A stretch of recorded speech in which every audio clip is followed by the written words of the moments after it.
നമസ്കാരം. Big 14 on എയറിൽ ഉച്ചവാർത്തകളുമായി ഞാൻ ദീക്ഷിത കൃഷ്ണ. മുരുകന്റെ കുടുംബത്തോട് മുഖ്യമന്ത്രി മാപ്പ് ചോദിച്ചു. കൊല്ലം ചാത്തന്നൂരിൽ വാഹനാപകടത്തിൽ പരിക്കേറ്റ് ചികിത്സ ലഭിക്കാതെ മരിച്ച തിരുനെൽവേലി സ്വദേശി മുരുകന്റെ കുടുംബത്തോട് മുഖ്യമന്ത്രി പിണറായി വിജയൻ മാപ്പ് ചോദിച്ചു. കേരളത്തിനാകെ നാണക്കേടും അപമാനവും ഉണ്ടാക്കിയ സംഭവമാണിതെന്നും സംസ്ഥാനത്തിനു വേണ്ടി താൻ മാപ്പ് ചോദിക്കുന്നതായും മുഖ്യമന്ത്രി നിയമസഭയിൽ പറഞ്ഞു. ശ്രീശാന്തിന് വേണ്ടി കേരള ക്രിക്കറ്റ് അസോസിയേഷൻ കത്തയച്ചു. ഹൈക്കോടതി വിലക്ക് നീക്കി മുൻ ഇന്ത്യൻ ക്രിക്കറ്റ് താരം ശ്രീശാന്തിനെ കേരള ക്രിക്കറ്റ് പരിശീലന ക്യാമ്പിൽ പങ്കെടുക്കാൻ അനുമതി ചോദിച്ച് കേരള ക്രിക്കറ്റ് അസോസിയേഷൻ BCCIക്ക് കത്തയച്ചു.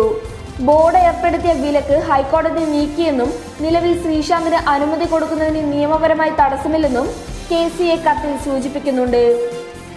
ഈ മാസം ആരംഭിക്കുന്ന രഞ്ജി ട്രോഫിയുടെ കേരള ടീം ക്രിക്കറ്റ് ക്യാമ്പിൽ ശ്രീശാന്തിനെ പങ്കെടുപ്പിക്കാനാണ് KCA ശ്രമിക്കുന്നത്.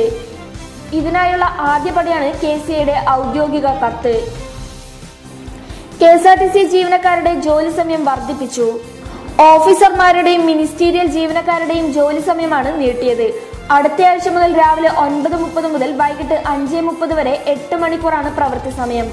ഇതുവരെ രാവിലെ 10 മുതൽ വൈകിട്ട് 5 മണി വരെ ആയിരുന്നു. രണ്ടാം ശനിയാഴ്ചയിലെ അവധിയും ഒഴിവാക്കി.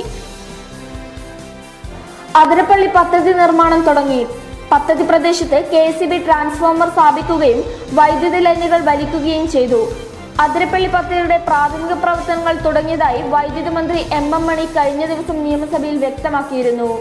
പദ്ധതിയുമായി ബന്ധപ്പെട്ട് രാഷ്ട്രീയപരമായും അല്ലാതെയുമുള്ള എതിർപ്പ് നിലനിൽക്കുന്നതിനിടെയാണ് നിർമ്മാണ ജോലികൾ KSEB തുടങ്ങിയത്. ബോർഡ് വക സ്ഥലത്ത് തറകെട്ടി ട്രാൻസ്ഫോമറും സ്ഥാപിച്ചു. ബ്ലൂ വെയിൽ ഗെയിം ഡൗൺലോഡ് ചെയ്തവർ നിരീക്ഷണത്തിൽ. കളിക്കുന്നവരെ ആത്മഹത്യയിലേക്ക് തള്ളിവിടുന്ന ബ്ലൂ വെയിൽ ഗെയിം ഡൗൺലോഡ് ചെയ്ത് ചിലർ പോലീസ് നിരീക്ഷണത്തിലാണെന്ന് മുഖ്യമന്ത്രി പിണറായി വിജയൻ. ഈ ഗെയിം രാജ്യത്ത് നിരോധിക്കാൻ കേന്ദ്ര സർക്കാരിന് മാത്രമേ അധികാരമുള്ളൂ.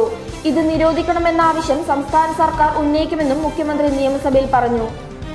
ആത്മഹത്യ ചെയ്യാൻ പ്രേരിപ്പിക്കുന്ന ഗെയിം പല രാജ്യങ്ങളും ഇതിനോടകം നിരോധിച്ചു കഴിഞ്ഞു. ഈ ഗെയിം കളിച്ച് വിവിധ രാജ്യങ്ങളിലായി 530 പേർ ആത്മഹത്യ ചെയ്ത റിപ്പോർട്ടുകളുമുണ്ട്. മുംബൈയിൽ കെട്ടിടത്തിന് മുകളിൽ നിന്നും ചാടി ജീവനൊടുക്കിയ 14-കാരൻ ഈ ഗെയിമിന്റെ ഇരയാണെന്ന് പോലീസ് സംശയിക്കുന്നു. വാർത്തകൾ ഇവിടെ പൂർണ്ണമാകുന്നു. നമസ്കാരം.